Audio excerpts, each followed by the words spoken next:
안녕하세요. 반갑습니다. 오늘 하루도 행복하고 보람 가득한 날이 되기를 축원드립니다. 금강경 공부가 이제 27장으로 왔습니다. 제 27장의 이름은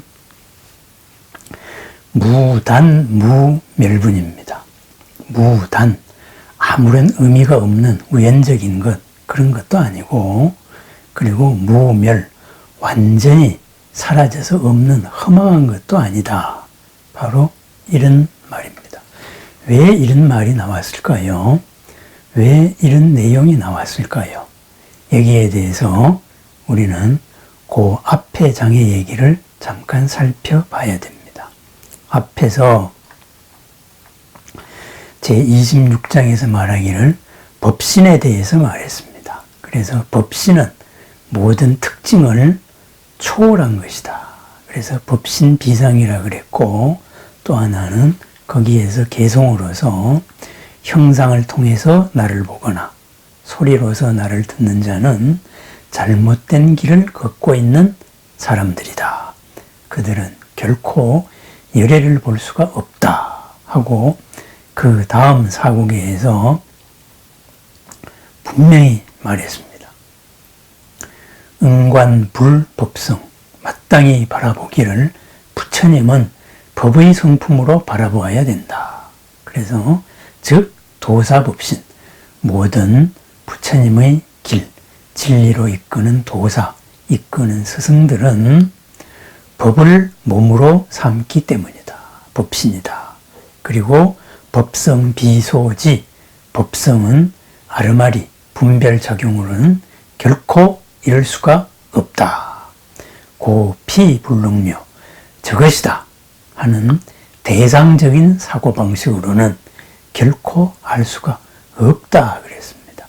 그렇다가 보니까 여기에서 섣부른 사람들에 의해서 여러 가지 문제가 생깁니다.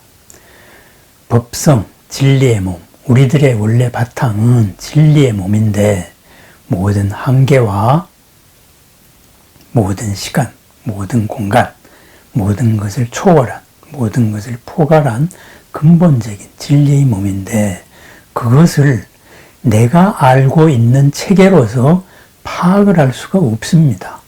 그래서 나의 상식을 완전히 초월했습니다. 법성 비소지, 법성은 나의 식으로서 알 수가 없다 이거예요.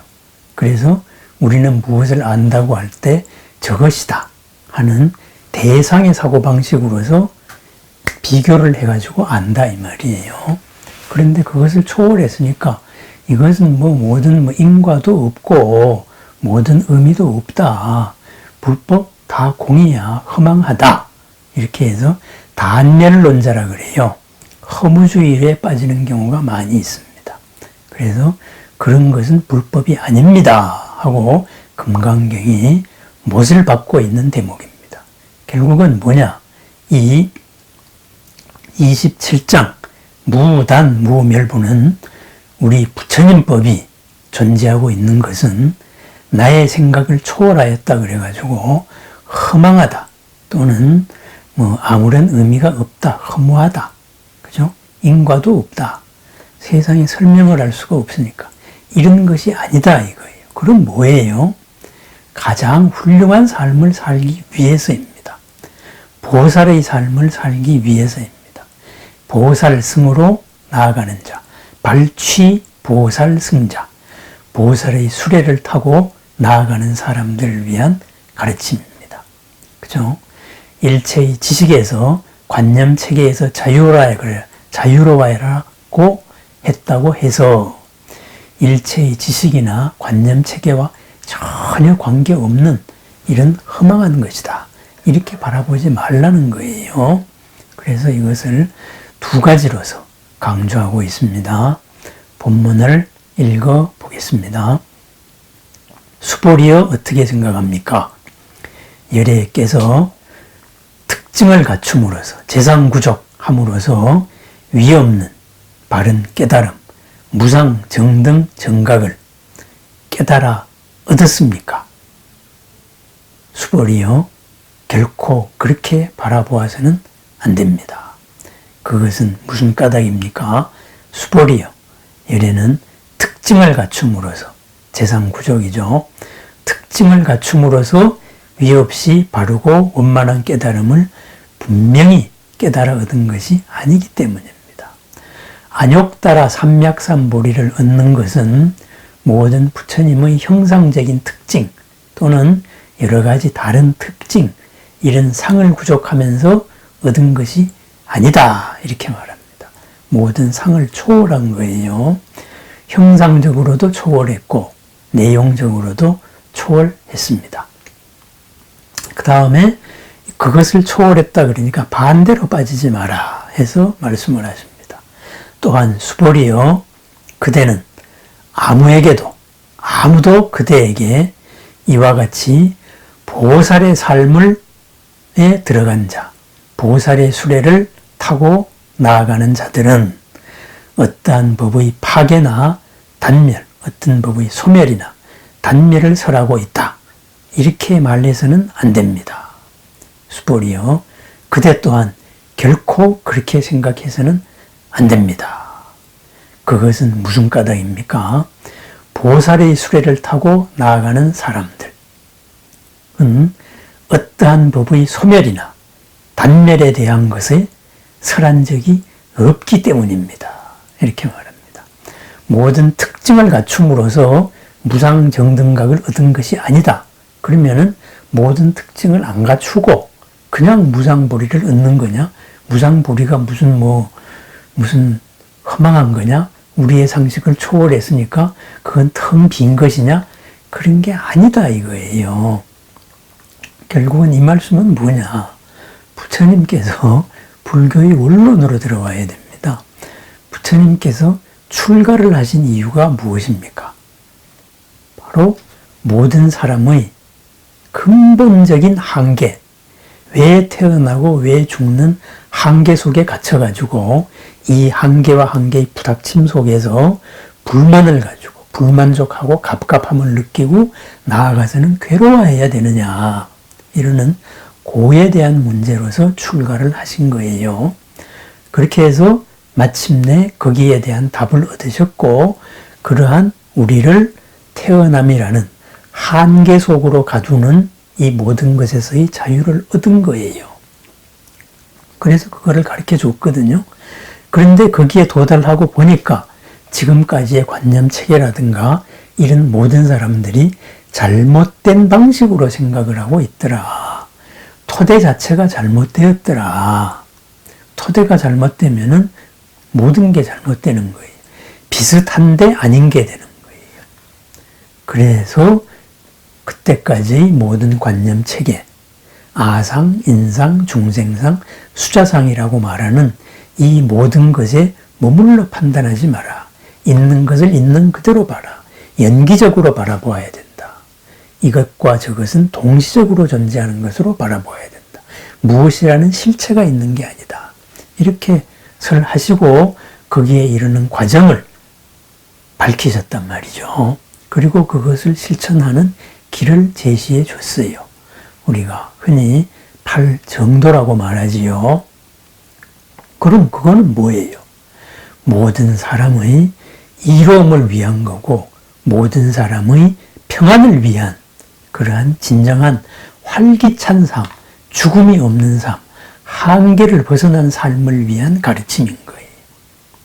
한계를 벗어난 이 가르침을 이것을 표현을 하다가 보니까 지금까지로서는 전혀 표현을 할 수 없는 거예요. 그렇다가 보니까는 자꾸 지금까지의 생각으로 허망하다고 생각하는 거예요. 그것이 아니다. 당신이 말하는 그게 아니다라고 말하니까 내가 아니다라고 말하면 영원한 것, 나라는 실체가 있어요 라고 지금 생각하는 이런 것이 나예요 하고 실체가 있어요 하니까 그거 아닌데요 이렇게 말하니까 그럼 내가 없단 말이에요? 그렇다면 그건 뭐예요? 허망하잖아요. 이렇게 단멸로 빠지기가 쉬워요. 그렇지가 않다 이거예요. 공이라는 것도 있는 것도 아니고 없는 것도 아니고 생겨나는 것도 아니고 없어지는 것도 아니고 그죠?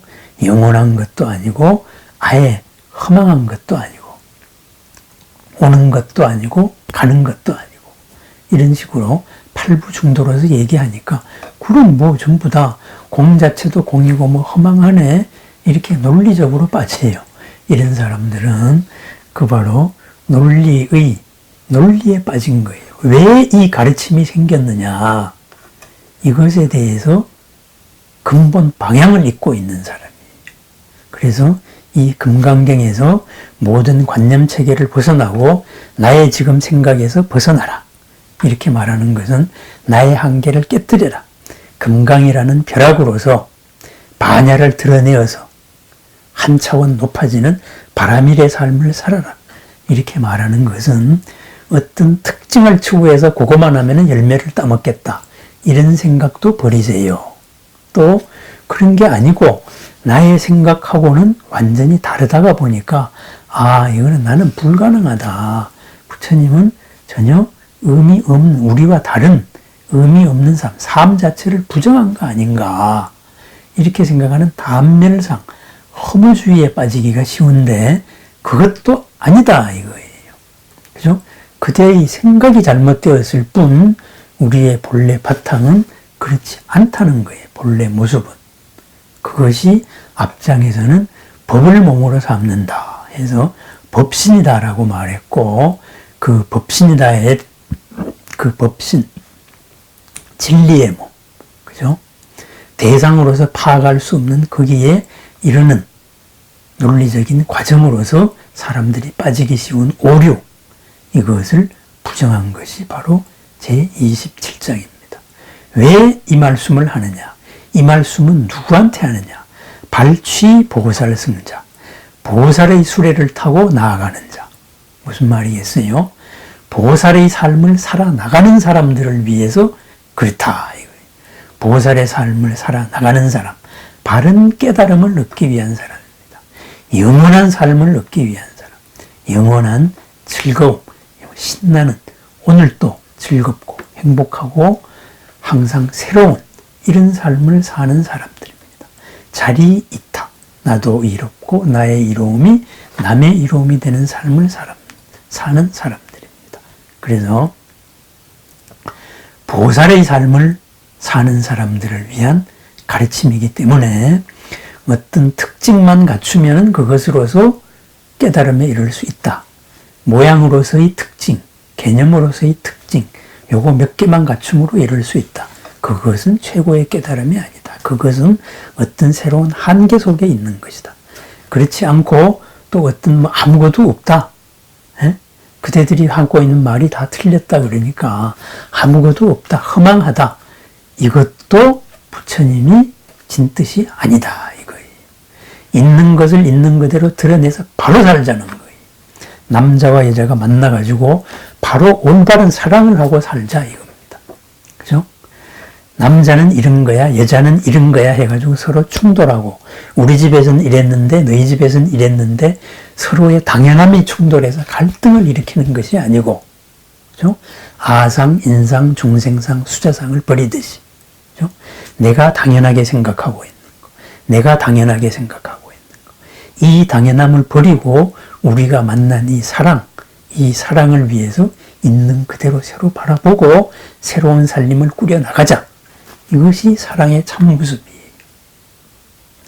이것이 틀렸다 그러니까 그럼 우리가 이렇게 같이 살자는 것도 의미가 없다. 이런 단멸상이 아니다. 이런 말입니다.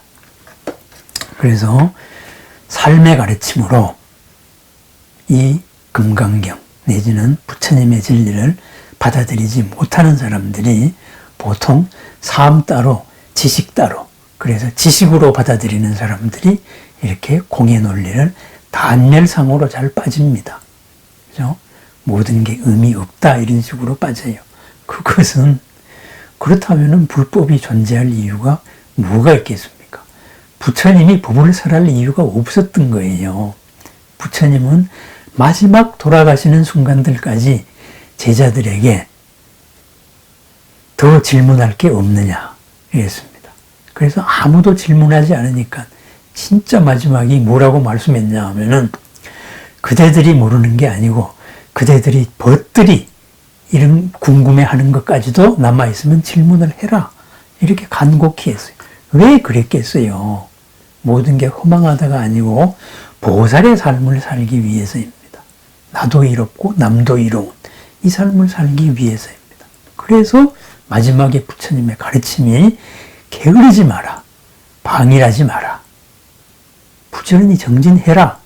이것이 정말 마지막의 가르침이셨어요. 그죠? 왜 정진해야 되느냐? 올바른 삶을 살아야죠. 26장의 말로 말하자면 법심의 삶을 사는 것이고, 그 법심의 삶을 어떻게 사느냐? 27장에서는 특징에도 속지 말고 특징 아닌 것, 다 의미 없다 해도 속지 마라. 진정한 의미, 한계를 벗어난 언제나 어디서나 존재하는 그러한 의미를 살려나가는 삶을 살아라. 빛나는 하루, 보람된 하루, 즐거움에 가득 찬 하루를 살아라, 이런 말이에요. 그죠? 단열이 없다는 것은 바로 그런 말입니다. 그래서 27장의 마지막 말을 한 번 더 읽겠습니다. 발취보살승, 보살의 수레에 타고 들어가는 사람들, 보살의 삶을 사는 사람들은 어떠한 법의 소멸이나 단멸에 대해서도 설한 일이 없기 때문입니다. 그랬습니다. 불법을 왜 배우느냐? 이것은 지금 이 자리의 삶을 살기 위해서입니다. 그것은 고상한 관념, 지식으로서 남의 논리를 깨기 위해서 사는 게 아니다, 이 말이에요. 내가 바로 나와 마주하는 내 삶을 이루는 상대방이, 그리고 이 공동체가 보다 더 이롭고 보다 더 평안하기 위한 가르침, 그것이 불법입니다. 요약을 하자면은 특징으로서 속지 말고, 그리고 허망함에도 허무주의에도 들어가지 마라. 그것은 무엇이냐? 오늘 하루를 더욱더 보람되고 더욱더 즐겁게 빛나게 살아라. 삶을 긍정하라. 이런 말입니다. 네, 언제나 어디서나 보살의 수레를 타고 나아가는 이런 훌륭한 하루가 이루어지기를 축원드립니다. 감사합니다.